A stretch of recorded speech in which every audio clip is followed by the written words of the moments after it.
do well today. I'm very nervous. All right, so welcome, Tim. Thank you. Obviously, we were excited to have you speak at Agile Marketing Indy tonight. Thank you. My hand is going in the video. So Great. I'm a professional videographer, everyone. After the event, I wanted to get some exclusive time with you to just chat a bit about some Agile tactics and executions that you and your team may have done or are in the process of doing that led to success for Springbuk. Yeah, absolutely.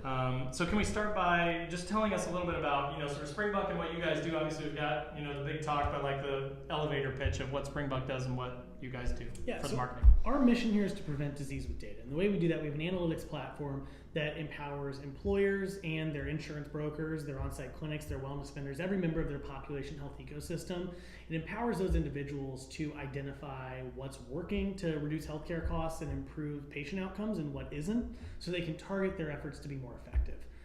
So our go-to-market strategy is focused on helping, especially insurance brokers, identify the value that they could have in a solution like Springbuk and how that could help them move the needle for their clients. Cool. Very good. What brought you to Springbuk? How'd you end up here? So when I was looking for my next role here in Indianapolis, I really wanted to find a software company that was doing something bigger than just software. And I think that's a struggle. A lot of software companies, their function is relatively identical to a lot of other platforms in the space. I wanted to find somebody who was doing something unique and solving a real problem. And when I saw Springbuk and I saw the work that they were doing to really revolutionize the healthcare space, I looked at it and I was sold. I mean, it's the biggest problem that we face as a country today. Healthcare costs are rising double digits year over year, every single year. And I really wanted to do my part to help reduce that. Yeah, great. So can you tell me when you were exposed to Agile and kind of what it did to change the way you worked? Yeah. So I've had a lot of exposure to Agile in the tech scene, primarily from a software background. Sure. So working within the software landscape, I saw a lot of tech teams focusing on Agile. And over the last year to 2 years, I've seen a lot more marketers start to adapt it. So as more of my friends and colleagues of mine across other organizations started to adapt Agile, it was something I knew I was interested in. Sure, great. And then, so since you've learned about Agile, how have you kind of taken that, customized it, and then implemented Agile methodology at Springbuk? Yeah, so I think the biggest thing for us over the course of the last year is we've started to expand our headcount. We started with a more traditional Agile framework, 1 week sprints, focusing on remaining fast and nimble and quick turnaround times, trying to manage things in as agile of a framework as possible, but it started to get adapted as we started running into roadblocks. So some of the biggest roadblocks we would run into would be out of scope work. We'd run into a lot of times confusion in swim lanes. So how do you assign a project to someone when it kind of spans a couple different people's responsibilities? We also ran into a lot of issues with communication to the rest of the organization because a lot of times our Agile methodology would live in our Trello board and no one else knew that it existed. So we had a process that we were following for our tasks, but the rest of the organization didn't know that. And if they didn't know that, then how should we expect them to operate within our framework? So we've adapted that in a few key ways over the course of the past few months. One of them has been just clear transparency with the rest of the organization. So everyone who submits a marketing request gets something in return that same week. It is a report telling them what they've requested, what the deliverable due dates are, who's going to be responsible for each deliverable. All those things are highlighted for them, and it's left on their desk every single Friday. So if you put in a marketing request, you receive something in return pretty quickly, which has increased our compliance rate. More people are wanting to fill out marketing request form than they were before because they know they're going to get something valuable in return, even if the project itself will take a month for us to execute. That's been huge for us. The other thing that we've done that I think has been really effective is focusing on more outcomes-based management. So instead of focusing on channel-based management where you handle content, I handle events, you handle channel partner relationships, we're focusing much more on target outcomes that we're looking to achieve. So how is it that we align our team members to try to accomplish the objectives that our department wants to accomplish, which are acquiring net new business, expanding channel partner relationships, increasing our brand's visibility within the marketplace, and improving our product marketing. Sure. Makes perfect sense. Yeah. I mean, I think that a lot of the times most marketing companies, as you know, end up in that channel base, right? Like I'm a content developer, marketer, writer. I'm an SEO expert, a PPC expert, and there's way too many marketing agencies that are like that. But then it becomes very difficult to say, oh, okay, now all of you work together for this common end goal, but who does what and who's in control and who leads the message and how do you develop the campaign and all that stuff too, and make the customer happy and then communicate all that stuff, right? So Absolutely. I think that's really, really insightful and super cool that you guys are doing that. So you've kind of talked about this a little bit, but so my next question was, do other departments use it? But I think you've kind of answered it as far as they have buy-in because they get these feedback loops, but how has that gone for you? Has it led to decreased requests and decreased questions for, where's my thing at? We see better requests, which I personally prefer. So we see better requests. We see more compliance with using branded marketing materials. That was a thing for a while where it's, if everyone is using different branded materials that may or may not be up to date or may or may not be designed by the person who is controlling the brand, it can be very difficult to control that brand aesthetic and that brand message. So we've seen a lot more buy-in of people actually using the tools and resources we're building because they have an active voice in helping create them.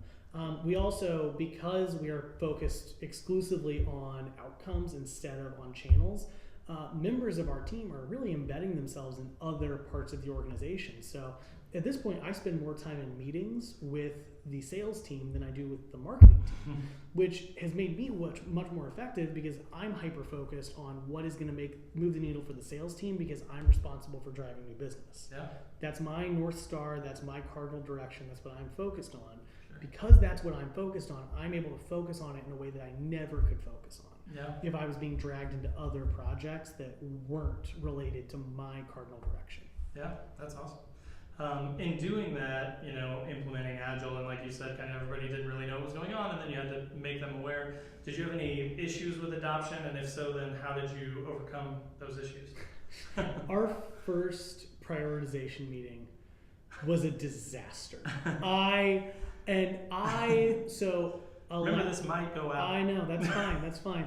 Alexa, my events marketing person, she came up to me after the meeting and she said, in like the most sympathetic voice I've ever heard in my life, I really enjoyed that meeting. I think that meeting was really good.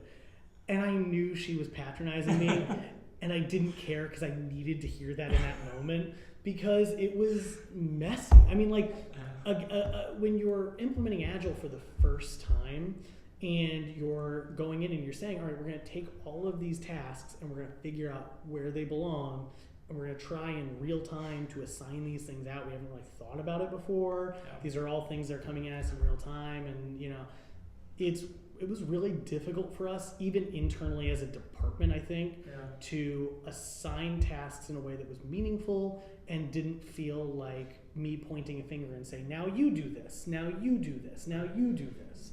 That's the way it felt. It felt very much like, here I am, big boss man comes in and says, all right, we all have things, you get a thing, you get a thing, you get a thing. Right.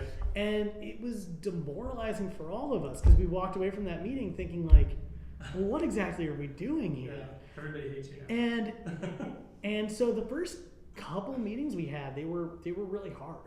I'm glad we pushed through it because I knew that there was something important waiting on the other side. Yep.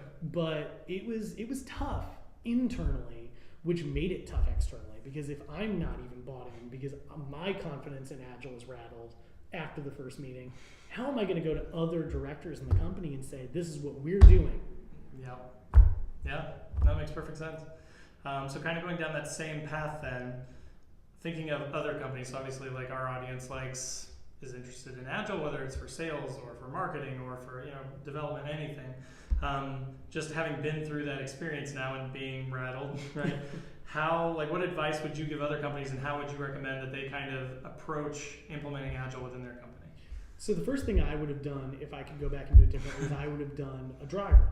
And I'm not joking. I would have sat down in a room alone, and I would have pretended to run an Agile meeting.